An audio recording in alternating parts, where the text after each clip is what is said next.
Hi everybody.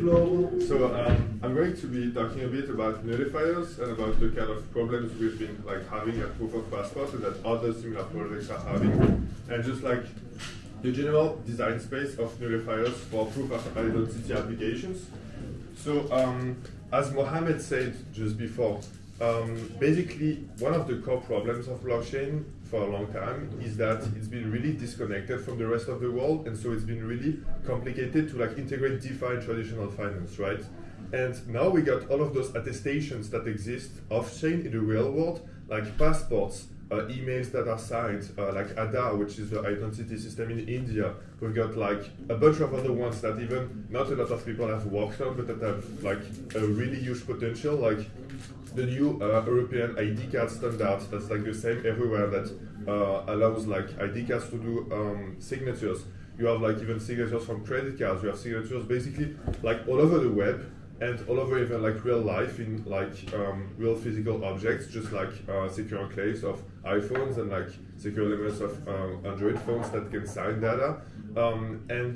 Basically one of our goals should be that to bring all of those attestations on chain, to be able to use them for identity, for Sybil resistance, to make sure that people are not cheating in quadratic funding, in airdrop, to make sure that people can selectively disclose some information about them without having to disclose all of their private information. So basically, in all of those different systems, we pretty much always have the same structure, which is that we have an institution which creates an attestation and emits it to a user. So this is the user.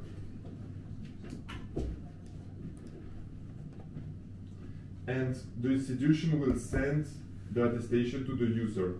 So just to take three really common examples. So the first one could be ZK email. And so in ZK email, the attestation is the email that is signed. The attester, which is the institution, is not really an institution, but it's the mail server. So for instance, if you got a Google email address and you're sending an email, it's actually the Google server that's signing it. And then the user is the person receiving the attestation. So in this case, it's either the sender or the receiver, because both can see the signature. You've got passports, which are another one. In this case, obviously the governments are emitting them. You've got a little electronic chip. The users are the people having the passports. And Aadhaar is another example. So it's emitted by the Indian government. And the user is any Indian citizen that can download the Aadhaar PDF on the website, or now they even have a QR code. So let's say that now we want to bring those attestations on chain. So we have the blockchain here, and obviously everything in the blockchain is public. And we can use ZK proofs to let the user prove something on the blockchain about himself. And how will he do? He will use a circuit. So I always think of circuits as those kind of big hopper or triangle in which you have a bunch of inputs and it's going to do a bunch of checks. It's the arithmetic circuits of the circuit. And then at the end it's going to check that the thing is actually valid. You can even imagine at the end you've got the final equality check of the arithmetic circuit. And so the inputs are going to be, well, obviously the attestation itself, and also the public key of the attester, which is needed to verify that the attestation is valid. And you can also have a bunch of private data. For instance, my age is above 18, and all those checks are going to be done in the circuit, so that in the end the user can generate a proof and post it on chain, and it's verified on chain by a verifier contract that, for instance, lets the user prove that he's above 18. Okay, does all of this make sense? Okay, now Yes. So the attester's public key. Yeah. Would the user be responsible for that, or is the institution a part of the protocol? So, like the institution does not have to be part of the protocol. We don't want to have to ask the institutions, but they already like make their private, their public keys public, and so in the in this kind of systems, you have a registry with the public keys of all of the governments, and when the user like does his proof and puts it on chain, then the public key that is in the circuit is a public input, and it's matched with the public key that's stored on chain. But if you remove if you forget about the blockchain and you just send the proof to a verifier, the verifier can also fetch the public keys on chain, not on chain, on the registry. So now the question becomes, okay, we might want people to only use the proof once. So for instance, if I want to make a voting system, I want people to only be able to vote once with each passport. If I want to make an under-collateralized lending protocol in which you can prove with an email from your bank that proves that you have more than some amount of money, and now you can borrow a lesser amount of money. I don't want the same people to be able to come 10 different times with the same email saying, oh, I have more than 1 million on my bank account, so now I can 10 different times borrow $900,000 or something. So we want to be able to nullify those proofs, right? And so the idea of a nullifier is that the circuit is going to output a little node, which is the nullifier that we post on chain, and that's public. And an ideal nullifier has two core properties. So it's privacy preserving. It does not reveal anything about the user, and also it's deterministic, which means that if I have one passport, I'm going to always have the same nullifier, because obviously if it's not deterministic, then I can just change the non-deterministic element and use one multiple times. But you might already have guessed the problem now. If I'm generating a deterministic nullifier from my passport or my email, now the attester, he has created the passport, so he has exactly the same data I have. Or the mail server, he has created the email, so he has exactly the same data. And so he can compute exactly the same nullifier. They censor you? They cannot censor you, but now you're posting this on chain, the nullifier is publicly on chain, and now the attester can just, so for every other people that does not have the passport, that does not have the email, you're actually anonymous, and this nullifier does not say anything. But for the attester, now he can, so let's say the nullifier, it's the most naive approach, it's just a hash of the signature, which is the attestation. So the signature of the government or the signature of the mail server, you just hash the signature, which is the attestation, it's just hash of the attestation basically. Then,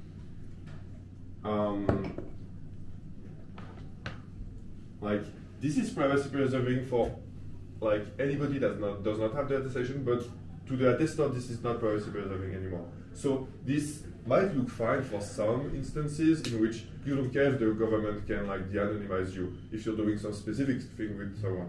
But for instance, if you're doing some people are trying to do right now with the Russian election, being able to basically make people vote with their Russian passports to have a real election that's not rigged or something, and you want them to be able to be really free in expressing themselves.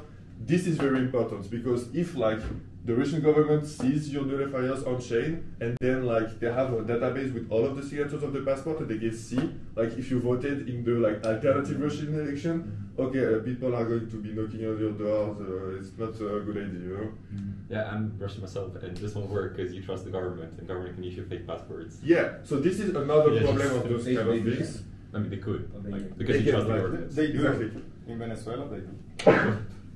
This is another problem of using off-chain attestations, is that you have to trust the attester. So this is, but the idea with, for instance, what we are doing with proof of passport is governments won't actually fake passports until there's actually a real incentive to do it, and also they'll get into a bunch of trouble with other countries, obviously, because it's against treaties. So obviously it's doable. The Russian government could do it on that, but yeah, I mean, it at least if they couldn't de-anonymize you if you voted, that would already like be quite good. Okay, so Wait, so Flo, can you go over how the government with the nullifier can de-anonymize you? okay, yeah, I can go over it. So, like, you have your passport, you're producing this proof. Now, this proof is outputting a nullifier, which is just the hash of the attestation. And the attestation, so this is the attestation just means it's the hash of the signature that the government put in your passport. Okay. Does that make sense? Yep. Okay. Now, like, you're putting this on chain, and the chain is storing the nullifier so that you cannot vote multiple times. Because if you come back with the same passport, you will have the same nullifier. Now, the government can just store a big database with like, this is Lens, and this is the signature we made for him. And now they can just like hash the signature of everybody and check on chain and be like, oh, Lens voted. Yeah. Oh, no. You know what I mean? For everybody. But wouldn't they also be able to censor you too? Because if they have the hash, then they can nullify you early before you even put your vote in. Yeah, like vote yeah, on your completely. behalf. They can even like Vote vote before on you. your Yeah, behalf. they can even vote before you. So But is it if best? they did, it would just, I mean, you would just create another contract or something. Like if Okay. it's like there's like a bunch of, but yeah, I mean, if they only vote for like some people, then I guess there's like pretty And much there's the no vote way. for elderly people who won't use blockchain. And Yeah, well, I guess if we have electronic election right now in Russia, which this essentially happens. Yeah, I mean, Really? Yeah, like so old people they won't use internet, and if someone is certain that they won't come to vote, they'll just vote for them online. Holy shit. Yeah. Okay. If you really wanted to do that, like for Russian elections, or like alternative Russian elections, you could also just use stuff like ZK email and try to aggregate other like identity sources. Yeah. Make sure that the government can like yeah, I completely agree. You are very well informed because we are thinking about those things all the time. So basically, in the end, if you wanted to like have a real strong like source of identity on chain, you would aggregate multiple sources. So this is one of the things we are working on. For now, we are calling it Totem, but maybe it will have another name. So basically, you can like this is a little tangent, but you can like check like email, ID card, passport, multiple identity sources, and check invariants between them. So like attributes that are the same. So for instance, this is the same email address, this is the same name, this is the same country. Like apparently the attestations of the secure enclave of phones even have the country of origin, so we can even like match that. And now we've got something in which for one source of authority, like the Russian government, it's becoming harder to cheat. Of course, like this all depends on. This is pretty general. This all depends on application. Like this is just one example, the like Russian thing. But you can have different thresholds. You can have different like applications. Probably does the passport have a signed copy of my photo? Like does it sign? Yes. So essentially, you can combine WorldCoin or something like that. Yes. Just kind of my face on the phone, and then Exactly. So one of the things we've also been wanting to do a lot, but we have not had the time to do it because we've been focused on the first release of proof of passport, is doing ZKML face matching between like the photo that's signed inside your passport and a photo that you would have to take live, and that you can like sign with the secure enclave of your phone and like timestamp with the latest block hash, for instance, or you can like find ways to liveness. Like you can share and make a sign or something. The problem of live, so you can like take a video, but like the real reliable things like the liveliness check that Apple does, for instance, with the Face ID or Touch ID, they are like super close sourced. There's no API to use them. Or what about take a picture with a piece of paper that says this specific combination of numbers on it? I mean, if you don't do it without something like that, it can be spoofed. Yeah, I mean, it can be like even if there's a photo, like you can literally just take a photo and put it in front of your phone, and like this is kind of the problem. But I mean, I think this research like direction is pretty interesting because like there's going to be other providers doing liveliness check, and like ZKML is going to get faster, and at one point it's going to actually be viable to like have you move your head around or anything. There's another problem, it's that the photo inside the passport is very low resolution, so like it's hard to do reliable like face matching with it. But I mean, it would be like one of the things that count in a general score, you know, just like Gitcoin passport has a score, but you just like you cannot combine anything. Now you can combine sources. Okay, so let me like come back just to the nullifiers. So like yeah. I just wanted to just so if we can do face matching and things like that, problem solved. What do you mean problem solve? Like as in we can definitely then we don't have the problem of like the double nullifier problem, or like let's say the nullifier problem is solved. We can do that. No. This is distinct from the nullifier problem, because even if you can do like face matching with your passport or something, you don't want the same person to be able to like do the proofs multiple times. No, but it's already you still need the nullifier. But if I do face matching and I'm using my and combine them both to form the nullifier, then I cannot do it again. I cannot. Okay. Because So it will be the same, and then and that way the authority cannot do it on their own because they don't have my liveness. yeah. So basically, this is like what you're describing is quite close to what Florent is doing. So basically, if you have like a non-deterministic input, which is like a photo of your face that can change, you cannot just have a hash function anymore. You're doing fuzzy commitments. So fuzzy commitments are just like hashes, but they are like a bit imperfect. They tolerate noises. And then when you check collisions, you don't just check that it's equal, just like in a hash. You check that it's close with the Hamming distance. So for instance, what Walker is doing, like they are scanning the irises, then they are like using something called Gabor filters to get like a signature. It's not signature in the same sense. It's like they are to get like something that identifies the iris, and then they can't just hash it because next time like there's 1 pixel different and it's not exactly the same hash. So they use like fuzzy commitments. So I wouldn't think like just adding, for instance, a live lineage check is really good. I mean, it makes it difficult, but not impossible. It makes it, well, it doesn't solve the nullifier problem because then I can just come back and do multiple proofs.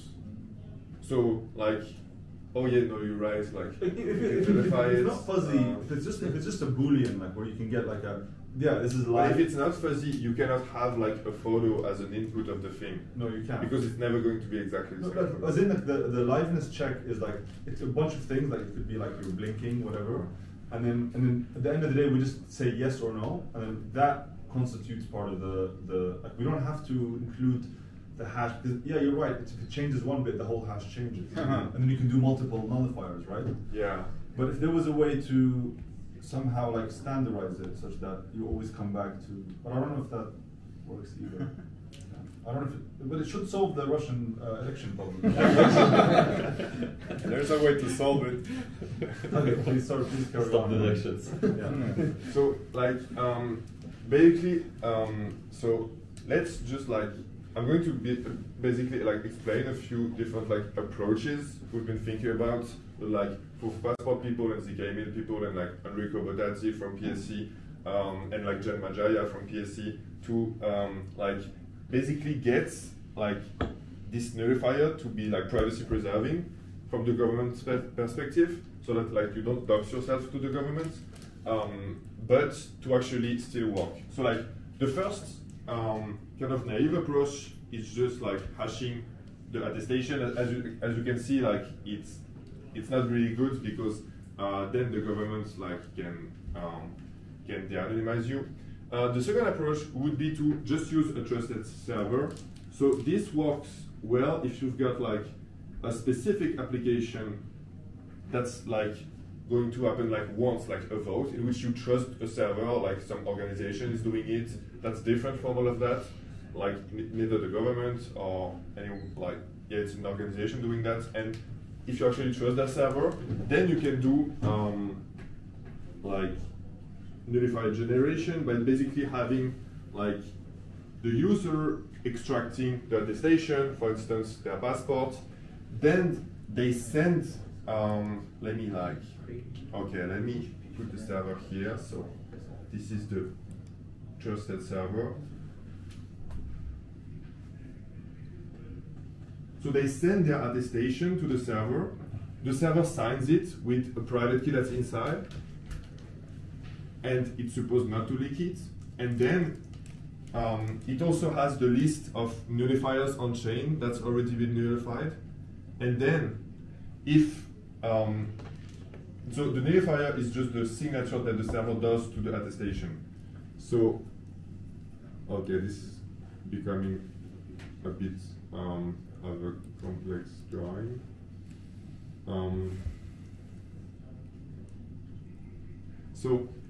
The server like signs the attestation. If it's already been signed and it's already in the list of nullifiers, then it responds with nothing.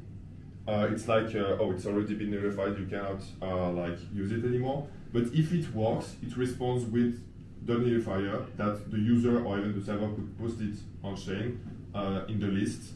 And now, like, you have privacy preserving like nullifiers from the point of view of the government, because like you need this private key to de-anonymize people. Now, obviously, as you can see, it's not that good for multiple reasons.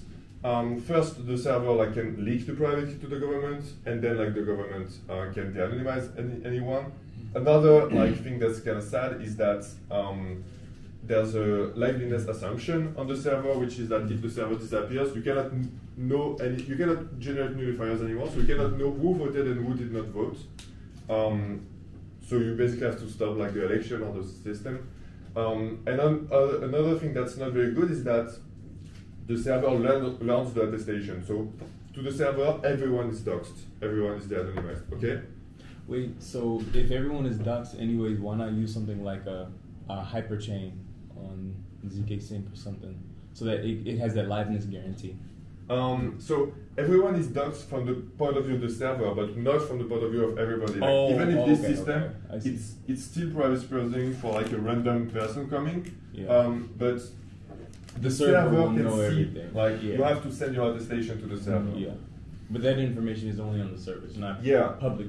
Yeah, exactly. But now the server has like can have this big database with anybody that voted and everything. Yeah. So the next like approach is basically similar to this, but it solves the server learns the attestation by using two-party MPC, so 2PC. So it's the same thing that Mohammed was talking about with TLS. It's not TLS notary, but it's like MPC also. And basically, now the user and the server are going to compute this circuit together, and this circuit is going to have like, as you know, what's the goal of MPC? You can compute this function together and have private inputs from both users in the same function. And so now you can have like the attestation being a private input of the user. I'm not telling my attestation to the server. And the private key of the server is a private input of the server. He's not telling his private key to me. And now we're computing this thing together. It can be like a signature or a hash, or like basically it's going to give this that deterministic nullifier. And now it's like already a bit better, because there is still this trusted server. It still has to like keep this private key safe. Otherwise, if it leaks it to the government can't de-anonymize everybody. But now at least the government, the server itself does not know who I am. I did not dox myself to the server itself. Okay, does that make sense? Who's the server in this case? Like for instance, if it's an election, it would be like the group of people organizing the election, like any application on top of that. Like for general proof of passport thing, it could just be us proof of passport, or it could be like an application using proof of passport that would say like, oh, we want to like manage nullifiers ourselves. So it's neither the government or the user. Right. And what's the 2PC that takes place between? So the 2PC is basically just a way to say, okay, like we have to add this like private key or this secret to the nullifier, because otherwise the government will be able to like track every people. Yeah. And so we have to have this private key or this secret somewhere. And so let's have it on the server managed by like the application, for instance. And the goal of the 2PC is just that like the server can actually sign the nullifier. The attestation to give a new nullifier without knowing the attestation itself. Does that make sense? Yeah. Just curious, what do we aim to achieve? I think we originally aimed that the government doesn't know if I have my nullifier in or not. Right? Exactly. But the government has the passport, so it can also send the request to the server and get it signed, and then it can get the same. Okay, so really good remark. So if the government like sends a request just like it was me, they can know if I'm in the set of people that participated or not, but at least they cannot learn my vote. Or like they cannot link my address, like they cannot because now like if you're the government, you can like be just like you were a real person and just submit like a proof. But now, or you are the mail server for like the case of ZK email. But now you can like basically what we're trying to do right now with proof of passport is mint an SBT to someone, and like. With that, you would be able to know that an SBT has been minted because the proof has been nullified, but you wouldn't be able to know which address it's been minted. How is this different from just using the attestation from the passport? I mean, it's because government has the same data as I do, so we're essentially back to the starting point where we just have the attestation. How is that different? Well, just like two same signatures that both parties have. Well, the difference is that like in the original case, the government can see my address at which I minted the SBT because they can see like this transaction created this nullifier and it minted the SBT to this address. Yeah. But now with this, like the server will just not respond if it's already been nullified. So the server will like So this is like this detail is crucial. Like if the server just responds with the signature, then you're right, exactly. Like the government learns the signature, it can track the nullifier. But the point of having that is that like the server can just not respond, and if it's in the MPC, you can do the same thing. You can just do a circuit that will like get an empty like return. Maybe I know. Maybe this absolutely makes sense. But maybe what we could do is just essentially include a nullifier with some randomness, and whenever you include a new nullifier in the list, you prove that essentially nullifier. Yeah, sorry. No. This is exactly the intuition of what we are trying to do. You are thinking exactly about the right thing, which is like, we want to have a randomness inside. But come on, if it's like each time you do randomness, it doesn't work. And like this randomness is this key, right, in some sense. So we have to like, it's really constraining. Like we have to have these secrets that we keep constant, that we can use all the time, but that nobody knows. It's kind of like crazy. This would work with I/O, by the way, like with indistinguishability of obfuscation, which is like a cryptographic primitive that maybe we'll like be able to use in 20 years. Then you can just have like secrets embedded into public programs. Like you can put a private key inside a smart contract or something, and the smart contract signs things. And once you have that, you can just like solve this problem instantly by just having the user like by just having a smart contract. Like, well, actually, it wouldn't be a smart contract because like you would have to wait. Okay, I'm not sure how this would work with I/O, but like you could have like a public like program computing those nullifiers and for now there is no way to remove the server. So like until we have I/O, we must. Okay, so let's explore more like fourth way, right? So fourth way is okay, like we are trusting this server, it's a bit bad. Let's do a network of server with MPC, right? So now instead of having one server, you've got nodes. Back to MPC, but as you will soon see, it's very constraining too. I'm not sure it's such a good option, but like I create a bolt check for this MPC. So now we're going to have these threshold circuits, this threshold secret, which is n out of n.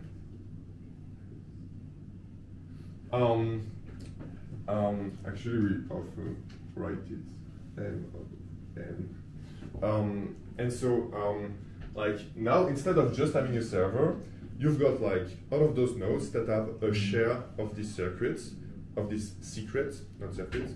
And now, like as a user, you can do like MPC with them, so that in the circuit they do threshold signing on your like attestation without even learning it, which is the magic of MPC.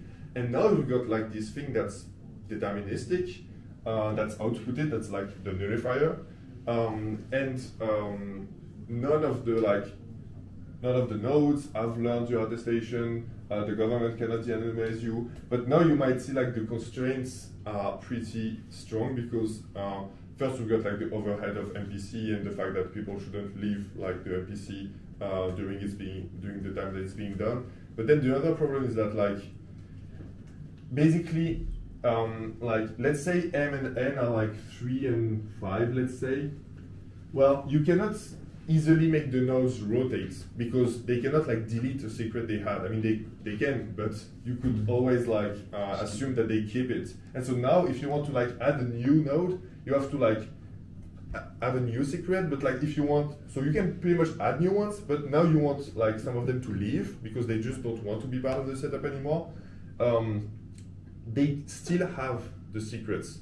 So like, basically, in this case, you could like add new ones, but as long as you have like 3 of them that leave, now they can like pretty much de-anonymize anybody, which is pretty bad. So like one way to kind of add crypto and economic security to that is like doing this on top of eigenlayer and having them like restaking, and now you can like slash them, for instance, if they like reveal publicly one of their key shares, but then like what happens if a node leaves the eigenlayer thing because it doesn't want to like be an active restaker anymore? Then it still has the secret. So like this is, I mean, like Enrico thinks it's a really good idea. I'm not sure about that. I just think there are so many like strong constraints on this, and so, but I believe this is like one of the avenues of things we should like think about. And like, okay, last solution is completely different, and it only works in some cases, but it works really well. So I still want to like talk about it. So using embedded private keys. So you might already know what I'm talking about. So this does not work for emails. This does not work for a bunch of things. This does not work for ADA. This works with newer passports that have a private key inside of them and they can sign things. And it works with the new like European ID card standard that they have private keys inside them. They can sign things. So basically, like now that we have some attestations that actually can sign things actively and have a private key inside, not just a passive attestation of like something signed, we can use them to sign like things, and we can generate a secure nullifier with that, with the trust assumption that like the government should not have the private key that's inside. But like the way most of those chips are made, and this is like the current security standard, is that basically the private key is generated inside the chip, and it's not like impossible, and it's like one of the things we're trying to figure out right now, like if some governments could not actually have like databases with also the private keys that are inside the passports, but I think it's probable that most of them do not. Mostly because only a few companies do the chips that are inside the passports, and like the standard for all smart cards basically everywhere is like you generate the key on the passport. And also it would even be dangerous for countries to have them. I don't know if they care, but and so now what you can have is really simple. You just take like a fixed string, like let's say the string nullifier, all caps, and you have the private key inside the chip signing it. So you do signature of that, and you hash that again, and now you output that publicly of the circuit. And now, like, you can check in the circuit that the private key of the passport or the ID card is correct because the public key is attested to by the like passive attestation, in which you can check the public key of the authority, and you can check that the private key corresponding to this public key that's been attested to, so the private key inside the passport, signed this fixed string, which is a public input of the circuit that you cannot cheat on, and then when hashed, it gives the nullifier, and then like,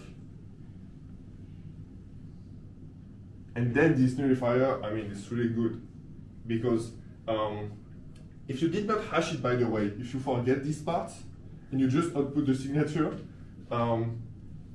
Now it's very bad because if you have the public key, so now we like if you remove this hashing part, if the government has the public key of the private key that is inside the passport, so they can have them, they can store them, then they can just verify the signature, right? But if you hash them, there's no way to like find the pre-image of the hash, and so you truly have a deterministic like verifier. Does this make sense? Okay, so like Get in there. there's a few ways of doing that. Yeah. So one thing I haven't like looked at, and I think would be interesting, is like the team that's actually doing like the alternative Russian election thing right now. How are they handling that? I believe it's probably some kind of trusted server or a few trusted servers, because there's probably like no better ways right now. But if there was a more like general approach, or even a really like specific case of indistinguishability obfuscation or something that we could do, then it would be like fun. And so by the way, not going on a like long tangent on totem, but it's also one of the problems of like totem of aggregating multiple sources, because if you're aggregating multiple sources, you cannot like do a nullifier of the intersection of them. You have to like do a nullifier of each of them, because if I had like 4 different sources, I could create like one identity with 3 and nullify it, one identity with 3 others and nullify it. So like it's also like kind of challenging in this case, yes. But you can force, so let's say multiple sources, so I know my blockchain address, my blockchain private key, and I also know my password, I have access to the chip. So essentially, if I require a nullifier to be a combination of the 2 nullifiers, then it's a stronger nullifier, and assuming the government doesn't know my private key, they will never be able to backdoor my nullifier. Yeah, exactly. So like the more sources, the actually the better.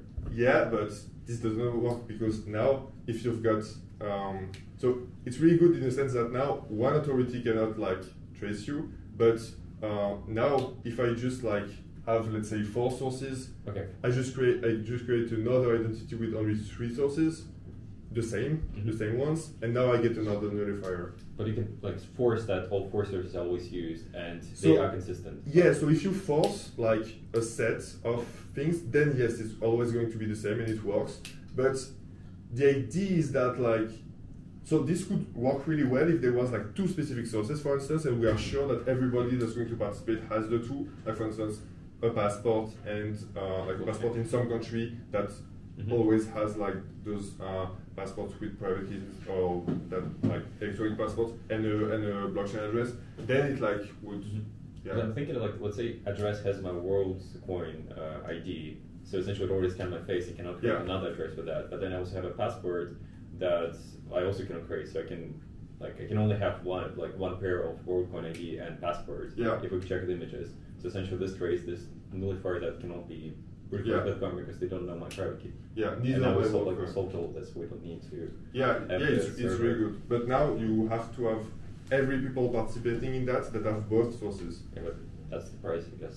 Yeah. So this is like I mean this is also really good for like applications in which you know like a certain set of people are going to have the same. Okay. Thank you very much.